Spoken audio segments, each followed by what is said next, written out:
Hi everyone, आपका बहुत बहुत स्वागत है मेरी छोटी सी प्यारी सी क्लास में, जिसमें आज हम हिस्ट्री का नेक्स्ट पार्ट पढ़ने वाले हैं। मतलब कि हमारी जो एंशियंट हिस्ट्री थी वो समाप्त हो गई है।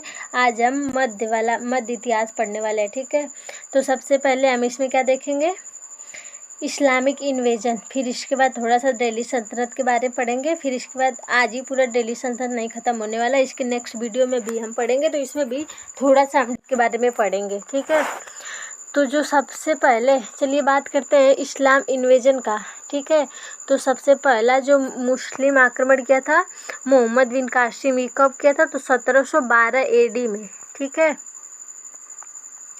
ये भारत क्यों आया था? ठीक है, तो ये भारत इसलिए आया था कि इसने जो यहाँ के राजा थे दाहिर थे, उससे ये नाखुश था। ठीक है, तो कुछ झगड़ा उगड़ा हुआ होगा, तो उस टाइम ये उससे नाखुश था, तो ये राजा दाहिर को मारने के लिए भारत आता है। बस इसके बारे में इतना जानना है। और ये पहला मुस्लिम आक्रमण किया था 1712 में। ठीक है, और ये उमायद डायनेस्टी से था। ठीक है, और इसने किसकी हत्या करी थी? तो राजा दाहिर की हत्या करी थी, जो क्या थे, एक ब्राह्मण रूलर थे। ठीक है, और यहाँ पे सिंध वाले प्रांत पे ये क्या कर रहे थे, रूल कर रहे थे। ठीक है, फिर इसके बाद आता है मोहम्मद गजनबी, जो 998 से 1030 AD में आता है। ठीक है, तो ये कहाँ से आता है? टर्की मतलब तुर्कमेनिस्तान से आता है। ठीक है, तो ये यहाँ पे राज्य करने नहीं आता है, बल्कि ये लूटपाट करने के उद्देश्य से भारत आया था बस। ठीक है, और ये गजनवाइड एम्पायर से बिलोंग करता था। ठीक, तो ये भारत इसलिए आया था लूटपाट करने के लिए, और इसके जो पिता थे सुबुक्तगिन, उनकी हत्या का बदला लेने के लिए आया था। तो सुबुक्तगिन की हत्या किसने की थी? तो यहाँ के राजा कौन थे? जयपाल थे, उन्होंने इसकी हत्या की थी सुबुक्तगिन की। तो उनकी हत्या करने के लिए, जयपाल की हत्या करने के लिए मोहम्मद गजनबी यहाँ पे आता है भारत में। ठीक है, तो ये आता ज़रूर है, लेकिन उनकी हत्या नहीं करता है। ये माना जाता है कि उसने हत्या किया है, बट ये हत्या नहीं करता है।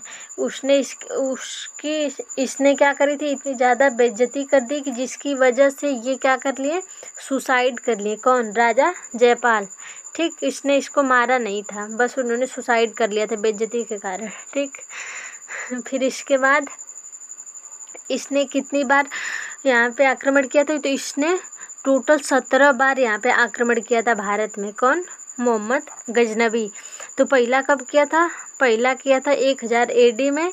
फिर इसके बाद इसका 16वां आक्रमण कब हुआ था? 16वां आक्रमण यहाँ पे लिखा नहीं गया, छूट गया है, देख लीजिए। 16वां आक्रमण 1025 AD में करता है। कहाँ पे? सोमनाथ मंदिर, गुजरात में। ठीक है, फिर इस 1030 में क्या करता है? इसमें इसने 1030 में इसकी हत्या कर दी जाती है। किसके द्वारा? जाटों के द्वारा। ठीक, बस इसके बारे में हमें इतना ही जानना है, किसके बारे में? मोहम्मद गजनबी के बारे में।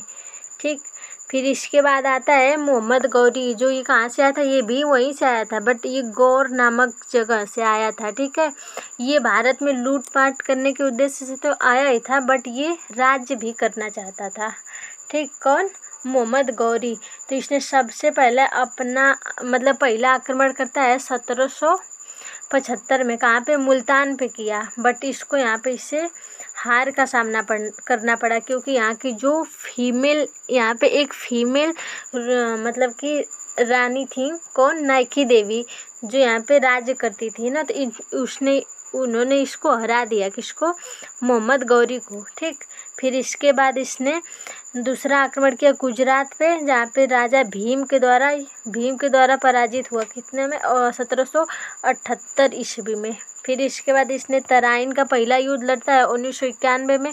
यहाँ के राजा कौन थे? पृथ्वीराज चौहान के बीच और गौरी के बीच यहाँ पे युद्ध होता है, जिसमें पृथ्वीराज चौहान की जीत हो जाती है। ठीक है, इसको बहुत हार का सामना करना पड़ता है। फिर इसके बाद आता है दूसरे साल, मतलब कि 1192 में तराइन का दूसरा युद्ध लड़ता है, और इसमें गौरी जीत जाता है। ठीक है, गौरी जीत जाता है। और यहाँ पे जो ये चंद्रवरदाई जी थे, यहाँ पे दिया है ना, चंद्रवरदाई जी के बारे में थोड़ा सा जिक्र किया गया है। तो ये जो चंद्रवरदाई जी थे, ये जो पृथ्वीराज चौहान है उसके क्या थे, कोर्ट पोएट थे। तो इन्होंने चंद्रवरदाई के बारे में थोड़ा सा लिखा गया है, ठीक है। फिर इसके बाद गौरी और जयचंद के बीच चंदावर का युद्ध होता है 1194 में, ठीक। इतना युद्ध लड़ने के बाद वो कहाँ चला जाता है, अपने जहाँ से आया था वहाँ पे चला जाता है। बट इसने अपने 4 गुलाम यहाँ पे छोड़ के जाता है। 4 गुलाम कौन कौन थे, कुतुबुद्दीन ऐबक, यल्दौज, कुबाचा, बख्तियार खिलजी, ठीक। और इसको ये सब झगड़ा ना करे इसलिए इसने इतना इज्जत नहीं देना है इसको, ठीक है। इसने कुतुबुद्दीन ऐबक को कौन सा स्टेट दिया था, मतलब कौन सा प्रांत दे के गया था, तो जो दिल्ली वाला होता है वो किसको दिया था, दिल्ली वाला कुतुबुद्दीन ऐबक को, यल्दौज को गौर वाला, एक कुबाचा को सिंध प्रांत दिया था, सिंध प्रांत। फिर इसके बाद बख्तियार खिलजी को जो बंगाल वाला क्षेत्र है वो दे के चला जाता है, ठीक। ये बख्तियार खिलजी जो नालंदा विश्वविद्यालय को नष्ट किया था, यही है, ठीक है, बख्तियार खिलजी। और ये जो नालंदा विश्वविद्यालय इसको किसने बनाया था, तो श्रीगुप्त ने बनवाया था, ठीक है, गुप्त वंश में बनाया गया था, ठीक। इसके बाद आते हैं जो ये कुतुबुद्दीन ऐबक होता है, मतलब ये जो इसके डिफरेंट स्लेव थे जो मोहम्मद गौरी के, इसमें से जो कुतुबुद्दीन ऐबक होता है ये न्यू डालता है किसका, दिल्ली सल्तनत का, जो 1206 से 1290 AD तक चलती है, ठीक है। तो सबसे पहले इसका हम देखते हैं, कुतुबुद्दीन ऐबक जो गुलाम वंश की स्थापना करता है और 1206 से 1290 AD तक। तो ये कब से कब तक रहता है, तो ये 1206 से लेकर 1210 AD तक रहता है, ज़्यादा ये नहीं रहता है, ठीक। तो सबसे पहले ये कहाँ से आया था, तो ये मामलुक राजवंश के नाम से जाना जाता था और ये इलबरी जो ट्राइब थी उससे संबंधित था। ये कौन, कुतुबुद्दीन ऐबक, ठीक है। तो इसने अपनी राजधानी कहाँ पे बनाई थी, इसने अपनी राजधानी लाहौर बनाई थी, ठीक है। और इसने लाख वक्स की उपाधि धारण की। लाख वक्स मतलब लाखों का दाता, मतलब कि ये बहुत दानी था, दान वान करता था बहुत ज़्यादा, तो इसलिए इसे लाख वक्स की उपाधि दी गई, ठीक है। फिर इसके बाद इसकी बस मृत्यु हो जाती, इसने कुछ ज़्यादा नहीं किया। इसने 2 मस्जिदों का निर्माण किया है, कुब्बतुल इस्लाम जो दिल्ली में थी और एक अलाउद्दीन झोपड़ा जो कहाँ पे थी, अजमेर में थी। बस ये 2 मस्जिद का निर्माण कराता है। और कुतुब मीनार का भी इसने निर्माण कराया, बट ये पूरा नहीं करा पाता है, उसको पूरा कराता है कौन, इल्तुतमिश, इसके मरने के बाद, ठीक है। ये किसकी यादें बनाता है, तो जो इसके सूफी संत थे ख्वाजा कुतुबुद्दीन, इन बख्तियार काकी के सम्मान में इसने कुतुब मीनार का निर्माण कराता है, बट पूरा नहीं करा पाता है, मर जाता है। इसकी मृत्यु को बजाती है 1210 में चौगान यानी पोलो खेलते समय ये मर जाता है, ठीक है। इसके बाद आता है, और इसमें 2 लिखी गई थी इसके शासनकाल में, एक हसन उल निजामी, जो निजामी किसके द्वारा लिखी जाती है, ताज उल मासिर के द्वारा लिखी जाती है, और एक फरुखुद्दीन के द्वारा लिखी जाती है, तारिक ए मुबारक शाही के द्वारा, ठीक। फिर इसके बाद आता है इल्तुतमिश क्या था, पहले इसका दास रहता था। ये कहाँ से कि इसका गुलाम वंश इस वंश का ही नाम था, तो इसलिए ये इसका दास था पहले। फिर इसकी बेटी से इसने शादी कर ली कुतुबुद्दीन ऐबक, तो इसका दामाद बन जाता है, ठीक। इसके बारे में सबसे ज़्यादा ये याद रखना है कि ये क्या किया था, सबसे पहले तो ये लाहौर से दिल्ली राजधानी को स्थानांतरित किया था, मतलब लाहौर से दिल्ली को अपनी राजधानी बनाया था। फिर इसके बाद एक और क्या था कि इसने एकता प्रणाली की शुरुआत करी थी। एकता प्रणाली क्या होता था कि इसमें क्या होता था ना कि जो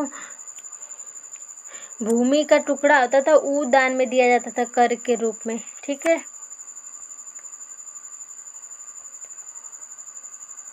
चंगेज खां के प्रकोप से, मतलब चंगेज खां जो था वो बहुत क्रोधी था, उसके क्रोध से ये दिल्ली सल्तनत को बचाता है। फिर 1227 ईस्वी में इसकी क्या हो जाती है, मृत्यु हो जाती है, ठीक।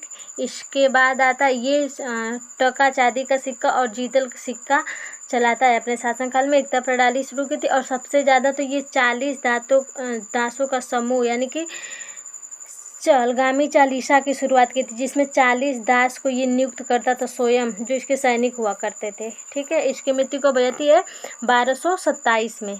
फिर इसके बाद आप इसके बाद बनती है रजिया सुल्तान, जो 1236 से 1240 AD तक। ठीक, ये किसकी, मतलब ये इल्तुतमिश की बेटी थी और ये भारत पे शासन करने वाली एकमात्र मुस्लिम महिला थी। मतलब पूरा दिल्ली सल्तनत में एकमात्र महिला थी जो शासन करी थी। ठीक है, लेकिन इसकी हत्या कर दी जाती है 1240 में खोखर जनजाति के द्वारा। ठीक, और इसमें तबाह के नासिरी लिखी जाती है मिहाज और सिराज के द्वारा इसके शासनकाल में।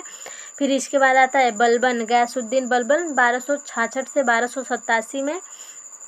सबसे पहले तो ये जो 40 सरदारों का चालीसा, मतलब 40 चालीसा के रूप में जो जाना जाता तो उसको इसने तोड़ा, और दीवान अर्ज सैन्य विभाग का था उसका स्थापना करता है, और इसने जिल-ए-इलाही की उपाधि लेती है। जिल-ए-इलाही का मतलब होता है अल्लाह की छाया में। ठीक, फिर इसने सिजदा और पवबोश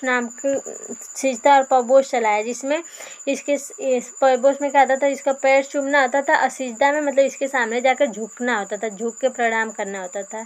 ठीक, इसके बारे में इतना जानना है। फिर दिल्ली सल्तनत के बारे में हम कल पढ़ेंगे पूरा। ठीक है, तो आज की वीडियो यहीं पे समाप्त करते हैं और मिलते हैं कल नेक्स्ट वीडियो में। थोड़ा चैनल को हमारे सब्सक्राइब करिए। ठीक, अब वीडियो को ज़्यादा से ज़्यादा शेयर करिए। मिलते हैं कल, अपना ध्यान रखिए, टेक केयर।